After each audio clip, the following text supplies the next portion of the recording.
বীরভূমের প্রাচীন রাজধানী তথা ঐতিহাসিক কেন্দ্র রাজনগরে এবারও বেড়া শিল্পীরা বেড়া তৈরিতে ব্যস্ত রয়েছেন।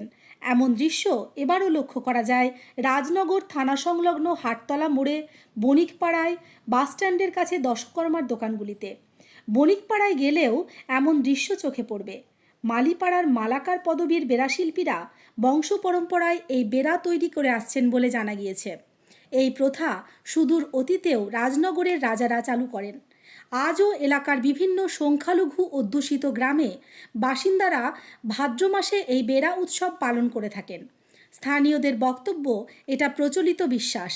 জলের পীরকে তুষ্ট করার জন্য ও বাড়ির ছোট বাচ্চা শিশুদের নদী, জলাশয়, পুকুর বা ডোবায় যাতে কোনো রকম বিপদ না ঘটে, সেই ধারণা থেকে এই সামাজিক প্রথার প্রচলন, যার ধারাবাহিকতা আজও বজায় রয়েছে। বেড়া উৎসবকে ঘিরে শিশুদের উৎসাহ উদ্দীপনা রয়েছে যথেষ্ট।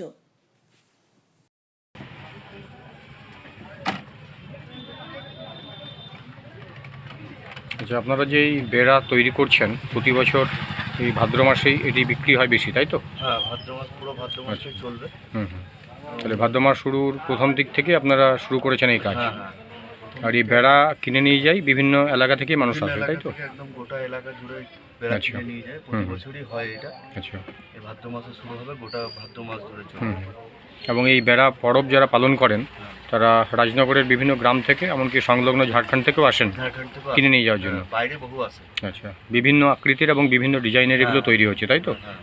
আচ্ছা, আপনারা মালাকার শিল্পী যারা, তারা এই কাজের সঙ্গে যুক্ত? হ্যাঁ, আমরা ওই মালাকাররাই করি এগুলো।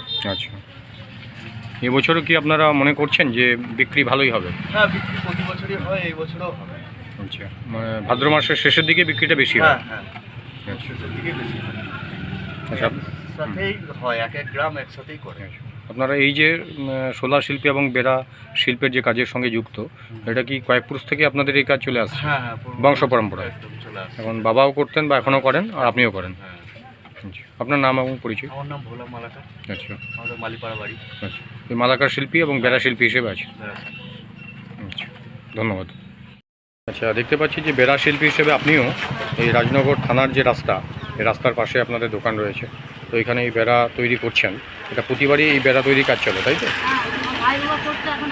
আচ্ছা আচ্ছা, মানে তারা হঠাৎ করে মারা যান, তারপর থেকে এবং বাবাও মারা গিয়েছেন, তারপর থেকে আপনাকে এই কাজ করতে হয়। মাও সহযোগিতা করেন? মাও সহযোগিতা করেন কিছুটা? আচ্ছা, এখন তাহলে এই ভাদ্র মাস জুড়েই এটা বিক্রি হয়? এখন তৈরি করে রাখছি, যে যেমন নেবে এখনও কিছুটা বিক্রি হচ্ছে? এই বড় বড় করেছি, ছোট করেছি, সব রকম তৈরি আচ্ছা, করেছি। আর এই ভাদ্র মাসের আছে, তার বাইরের লোকও নিয়ে যাবে। আর এই মাসের শেষের দিকে বিক্রিটা একটু বেশি হবে বলে মনে করছেন, তাই তো আপনার? আজকের দিকে বেশি। আচ্ছা, আপনি একজন মানে আশা করে রাখছি সবাই নিয়ে যাবে। আচ্ছা, বেড়া শিল্পী হিসেবে আপনি এই কাজ করে আসছেন দীর্ঘদিন ধরে? আমি বাবার কাছে শিখেছি ছোট থেকে, আচ্ছা, দেখে করছি। আপনার নাম? আসার জন্য করে আপনার নাম? আমার নাম তনুশ্রী হুজুরি মালাকার। বাবার নাম ছিল মদন মালাকার, তাই তো? বাবার নাম মদন মালাকার, আমার নাম তনুশ্রী মালাকার। ঠিক আছে, ধন্যবাদ।